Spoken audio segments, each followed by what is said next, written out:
Most Christians pray for peace, but almost no one was taught what Jesus actually meant when he said it. You've been told peace is calm. You've been told peace is quiet. You've been told peace is the absence of problems. But what if peace was never passive? What if peace was a weapon? Tonight, we are going back, not to English, not to Greek, but to the Aramaic language Jesus actually spoke. And we are going to uncover 3 Aramaic words, 3 forgotten keys, that unlock a form of peace so powerful that storms obey it. And before this video ends, I'm going to show you how to combine these 3 words into a daily activation habit that can silence anxiety in seconds. But first, let's expose the first lie we were taught about peace. The modern definition is too small in English. Peace usually means no conflict. But Jesus never said, I give you the absence of conflict. In John 14:27, he said, my peace I give to you. But in Aramaic, the word is not weak, it is explosive. And that first word is Shlama. But before we define it, you need to understand why the enemy attacks peace first, why peace is always targeted. Notice something. Before temptation, before division, before fear, there is agitation. The enemy does not start with destruction, he starts with disturbance. If he can disturb your peace, he can distort your judgment. If he can distort your judgment, he can redirect your destiny. So, what is Shlama really? Word 1, Shlama does not simply mean peace. It means wholeness, completion, integration. It is the knitting together of what was fractured. When Jesus said, my peace I give you, he was saying, my wholeness I restore to you. And this changes everything. The soul that is split. Anxiety is fragmentation. One part of you trusts God, another part fears tomorrow. One part believes, another part rehearses worst-case scenarios. That inner split, that's where torment lives. Shlama means the reintegration of the divided soul. But how does that happen? Hold that thought, because the second word explains the process. Shlama is not emotional. You can feel afraid and still have Shlama, because Shlama is structural. It is alignment under God's order. It is when your thoughts, emotions, and spirit come back into agreement. And when that alignment happens, power begins to form. But first, something has to quiet. The second word is Nyakha. It means rest, but not sleep.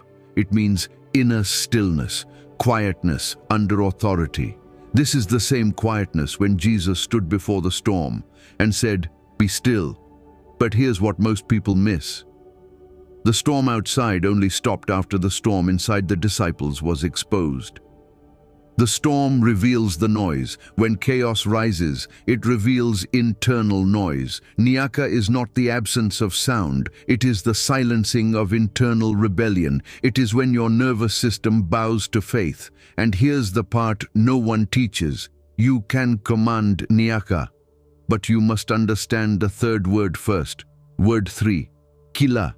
Khila means power, strength, force, but not aggression. It is restrained strength. Peace is not weak. Peace is fortified power under control. When Shlama restores wholeness and Nyakha stills the inner storm, Khila activates, and this is where anxiety loses its grip. Peace as a fortress. Most believers pray for escape, but Shlama builds a fortress. Nyakha seals the gates. Khila stands guard. This is not poetic language. This is spiritual architecture. And in chapter 20, I will show you the exact 60-second activation sequence. But first, we must understand how fragmentation begins, how trauma fractures Shlama. Let me ask you something. Have you ever noticed how one painful moment can split your life into before and after? That split is more than memory, it's fragmentation. Trauma fractures Shlama. It divides trust from safety, faith from feeling, belief from biology. And when the soul fragments, peace doesn't disappear, it becomes inaccessible. But here's what most Christians never hear. Jesus did not just forgive sin, he restored wholeness. And restoration is not emotional, it is structural. But trauma creates internal walls. And in chapter 14, I'm going to show you how those walls are reinforced daily without you realizing it. Why rumination blocks. Nyakha rumination feels spiritual, it feels responsible, it feels like processing, but it is rehearsing the storm.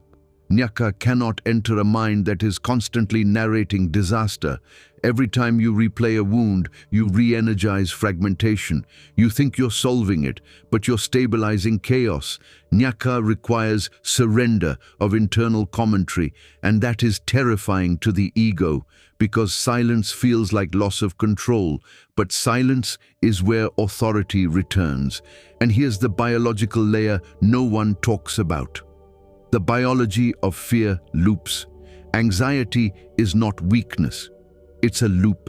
Your brain predicts danger. Your body reacts. Your brain reads the reaction as confirmation. And the loop tightens. But here's what's powerful. Shlama interrupts identity fragmentation. Nyakha interrupts physiological escalation. Khila interrupts behavioral reaction. This is spiritual design meeting neurological reality. And in chapter 20, I will show you how to collapse the loop in under 60 seconds. But first, we need to expose something uncomfortable. How you reinforce the walls. Every time you say, "I'm just an anxious person. I've always been this way. That's just how I am," you are sealing fragmentation into identity. Shlama restores. But confession solidifies. This is why spoken activation matters. Words build or break internal architecture. And in chapter 19, we'll talk about why Aramaic pronunciation carries weight. But first, why does silence scare you? Why silence terrifies the enemy, have you noticed?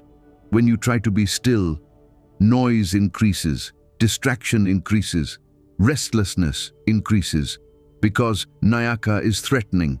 Silence exposes spiritual interference, noise masks it, and when Nyakha enters, distortion surfaces. This is why many believers avoid stillness. But stillness is where authority is restored. And that leads us to something critical, the false peace of distraction. Scrolling is not peace, busyness is not peace, exhaustion is not peace. They are anesthetics. False peace numbs, Shlama integrates. False peace distracts, Nyakha steals, false peace avoids, Khila confronts, and this is why peace feels threatening at first, because it restores responsibility, why busyness blocks Nyakha. The enemy loves busy believers, exhausted believers, overloaded believers, because tired minds cannot sustain stillness. Nyakha requires intentional slowing, and slowing feels like vulnerability, but vulnerability is where strength matures. Khila is not loud, it is controlled, and control requires quiet. The hidden doorway. Anxiety enters through prediction. What if? What if it happens again? What if I lose control? Shlama shuts the what-if door. Nyakha stabilizes the nervous system. Khila grounds the response. But if prediction remains unchecked, fragmentation expands. And this is why activation must be daily, not emotional, not occasional, daily. Why Aramaic matters. Jesus spoke Aramaic. When he said peace, he said Shlama. Aramaic is vibrationally grounded. It is rooted in breath. Try saying it slowly. Shlama. It forces exhale. It forces slowing. Language shapes physiology. And in the next chapter, you will combine all three words. The 60-second activation, here it is. When anxiety rises, step 1, close your eyes. Say slowly, Shlama, Shlama, Shlama. Visualize fragmented parts reconnecting. Step 2, inhale deeply. Exhale and whisper, Nyakha. Feel your body soften. Step 3, place your hand on your chest. Say, Khila. Declare strength under control. This is not superstition. It is alignment. But what happens spiritually when you do this? That's next. Why peace precedes miracles. Let me show you something most believers overlook. Before miracles, there was peace. Before the storm stopped, Jesus was asleep. Before Lazarus walked out of the tomb, Jesus was composed. Peace is not the result of power. Peace is the condition that releases power. Shlama aligns the soul. Nyakha steadies the body. Khila releases authority. And when those three align, circumstances shift. But what blocked the disciples from accessing that authority? That's next. Jesus, asleep in chaos. Picture it. Waves crashing, wind screaming, experienced fishermen panicking, and Jesus, asleep, not pretending, not suppressing fear, resting in Nyakha. The storm outside did not disturb the Shlama inside. That is not personality, that is alignment. And when the disciples woke him, he did not calm them first. He rebuked the storm. Why? Because fear had already fragmented their inner world. The disciples lacked Nyakha. They had proximity to Jesus, but not internal alignment. You can attend church, read scripture, pray daily, and still lack Nyakha, because Nyakha is practiced. It is cultivated silence under pressure, and pressure reveals fragmentation, which brings us to something uncomfortable. Fear blocks spiritual hearing. Fear is loud, faith is steady. When fear dominates, discernment weakens. You begin reacting instead of responding. Shlama restores clarity. Nyakha restores perception. Khila restores confident action. But if fear keeps speaking, peace cannot stabilize. And this is why sustained stillness is threatening to darkness.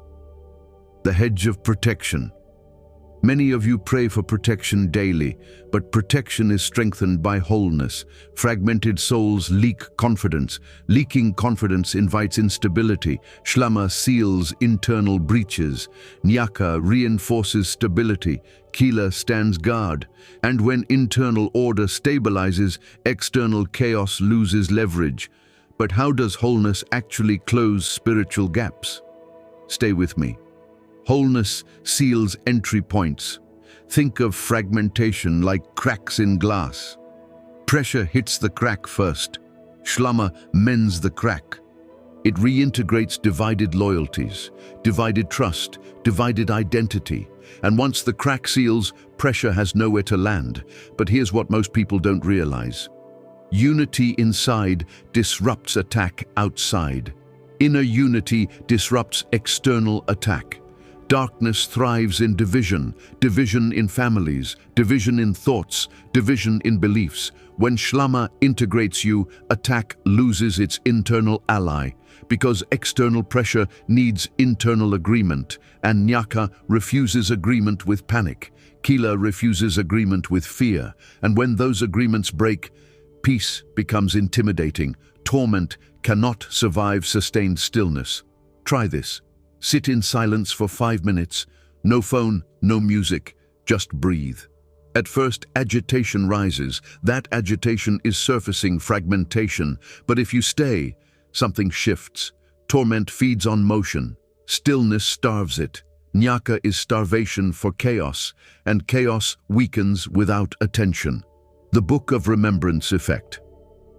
Scripture speaks of a book of remembrance, where God records those who honor Him. Every time you choose peace over panic, alignment over agitation, you strengthen spiritual memory. Patterns are rewritten, identity stabilizes, and this community is built on that activation, which brings us to this moment. Activation moment. If you are choosing wholeness today, if you are choosing integration over fragmentation, type the word Shlama in the comments. Don't scroll past this. Don't delay it. Activation requires declaration. And when you type it, you are interrupting internal division. But we are not done. Now we move to daily application. Morning ritual reset. Before checking your phone, before reading news. Speak Shlama. Align your mind before the world speaks into it. Because the first voice of the day often sets the emotional tone. Nyakha before input, Khila before action. This is how peace leads the day. Night anxiety breaker. Night amplifies rumination. But here's the strategy. Instead of fighting thoughts, slow your breathing. Whisper Nyakha on exhale. Visualize Shlama stitching fragments together and declare Khila over your body. Within minutes, physiology follows alignment. Peace during conflict. When arguments escalate, ego demands reaction, but Khila is restrained strength. Respond slowly, speak measured, hold posture steady. Shlama refuses internal division. Nyakha stabilizes tone. Khila guides response, and calm authority often disarms chaos. Decision-making clarity. Never make major decisions in agitation. Wait for Nyakha, because clarity flows through stillness. Fragmented minds rush, whole minds evaluate. Shlama integrates emotion and reason, and Khila empowers confident movement. Temptation and controlled strength. Temptation thrives in emotional spikes, but Nyakha lowers intensity. Shlama stabilizes identity. Khila strengthens restraint. Peace is not passive, it is disciplined alignment. Parenting with calm authority. Children mirror nervous systems. If you escalate, they escalate. If you stabilize, they stabilize. Your Nyakha becomes their regulation. Your Shlama becomes their model. Your Khila becomes their safety. Workplace anxiety, shield deadlines, pressure, competition. But your peace cannot be outsourced. Pause before meetings. Whisper Shlama internally. Exhale Nyakha. Stand in Khila. Composure shifts environments. Peace and healing, chronic stress fragments systems, but sustained Nyakha reduces internal strain. Alignment lowers resistance. Stillness lowers inflammation. Confidence lowers tension. Peace influences physiology. Why this was never taught? Because peaceful people are difficult to manipulate. Fragmented people react. Whole people respond. Systems thrive on urgency, but urgency collapses under stillness, and stillness strengthens discernment. The final strategy of agitation. If agitation persists, alignment weakens. If alignment weakens, clarity distorts. If clarity distorts, reaction dominates, and reaction feeds chaos. But now you know the interruption pattern.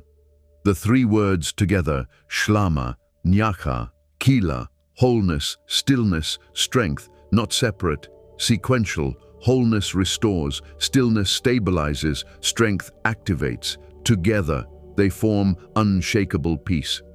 When you fail, you will have anxious days. That does not mean peace left. It means alignment drifted. Return gently. Shlama, Nyakha, Khila, peace is practiced. The 30-day transformation. Practice this daily for 30 days, morning, night, during stress. Watch patterns change, watch reactivity decrease, watch confidence rise, because repetition builds integration. Final declaration. Right now, close your eyes. Speak it slowly. Shlama, Nyakha, Khila. Feel your body respond. Feel your mind steady. Feel your posture shift. Peace is not a wish, it is activated alignment. If this revealed something you were never taught, if you felt something shift inside you, subscribe, because we are uncovering truths that were always there, but rarely explained. Type Shlama one more time in the comments. Let this not just be information, let it be transformation. Until next time, walk in wholeness, stand in stillness, move in strength. God bless.